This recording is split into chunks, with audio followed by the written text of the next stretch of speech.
3 کے بجائے 4 پڑھ رہے تھے، کہاں سے ایجاد کیا تھا؟ بہت مار پڑے گی، بہت مار پڑے گی اگر ایسا کیا گیا تو میرے بھائیوں ہمیں اس طرح کی صلاۃ الرغائب وغیرہ سے کوئی تعلق نہیں۔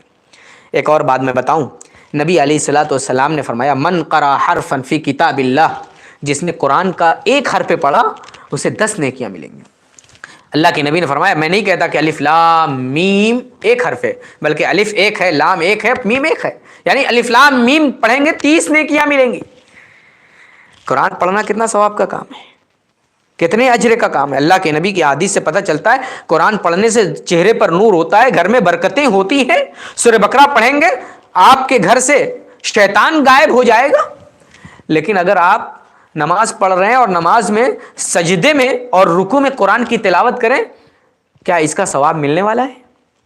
اللہ کے نبی صلی اللہ علیہ وسلم نے فرمایا کہ سجدے میں اور رکوع میں قرآن پڑھنے سے بچو۔ قرآن کا پڑھنا رکوع اور سجدے میں نہیں ہے۔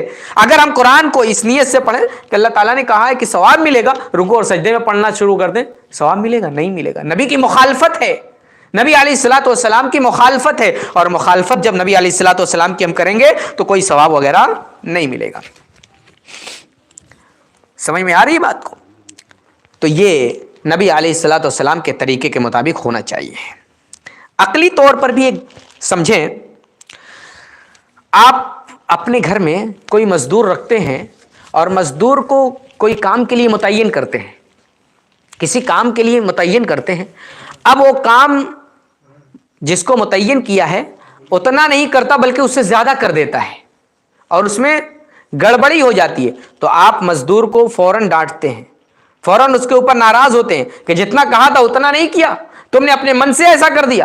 جب آپ اپنے مزدور کو برداشت نہیں کر سکتے تو اللہ کے دین میں آپ اتنی جرات کے ساتھ اضافہ کیوں کر رہے ہیں؟ یہ آپ کے لیے اور سب کے لیے جو دین کے اندر نبی علیہ الصلوۃ والسلام کی شریعت کے اندر اضافہ کرتا ہے، یہ اس کے لیے بہت بڑی بات ہے، بہت بڑا گناہ ہے میرے بھائیوں۔ اسی طریقے سے میرے بھائیوں رجب میں کیے جانے والے ایک اور عمل جسے ہم اور آپ ثواب کی نیت سے کرتے ہیں، جسے ہم اور آپ ثواب کی نیت سے کرتے ہیں، رجب کے روزے۔ رجب میں روزہ رکھا جاتا ہے۔ یہ روزہ اس کا بھی کوئی تعلق شریعت سے نہیں ہے۔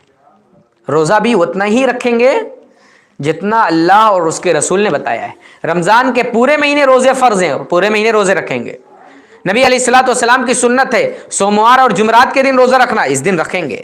نبی علیہ الصلوۃ والسلام کی سنت ہے، آپ صلی اللہ علیہ وسلم ایام بیز میں روزہ رکھتے تھے، رکھیں گے۔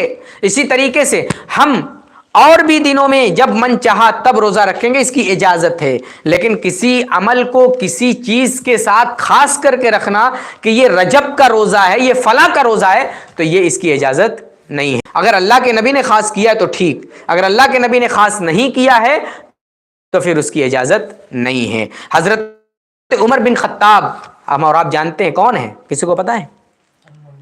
امیر المومنین، خلیفہ ثانی، اور اللہ کے نبی صلی اللہ علیہ وسلم کے سسر بھی لگتے ہیں۔ آپ علیہ الصلوۃ والسلام کے ساتھ ان کی ایک بیٹی بھی بیاہ تھی، نکاح میں تھی۔ حضرت عمر بن خطاب رضی اللہ تعالیٰ عنہ جب کسی کو رجب کے مہینے میں روزہ رکھتے ہوئے دیکھتے تو ان کے سامنے کھانا پیش کرتے، اور کھانا پیش کرنے کے ساتھ ساتھ ان کے ہاتھوں پر اپنے کوڑے سے مارتے اور کہتے کلو فإنہ شہر کانت تعظمہ الجاہلیہ، کھاؤ کھاؤ کھاؤ، اس لیے کہ اس مہینے کی تعظیم جاہلیت کے زمانے میں کی جاتی تھی۔ اس مہینے کی کوئی عظمت نہیں، کوئی تعظیم نہیں کرنی ہے۔ اسلام نے کوئی تعظیم کرنے کا حکم نہیں دیا ہے، بلکہ اسلام نے تو بس اس کو حرمت والا مہینہ قرار دیا ہے۔ اس میں اپنی جانوں کی حفاظت کرنی ہے، اپنے اوپر اپنے نفسوں پر ظلم نہیں کرنا ہے، دوسروں کے اوپر ظلم نہیں کرنا ہے۔ اچھا، رجب کا ایک اور عمل ہے رجب کے مہینے کا، وہ کیا ہے؟ رجب کے مہینے میں یہ بات مشہور ہے کہ 27 تاریخ کو نبی علیہ الصلوۃ والسلام کو معراج کرائی گئی۔ 27 تاریخ کو نبی علیہ الصلوۃ والسلام کو معراج کرائی گئی، اور اس 27 کو روزہ رکھا جاتا ہے، اور معراج کی رات یعنی 27ویں تاریخ کو نماز بھی پڑھی جاتی ہے۔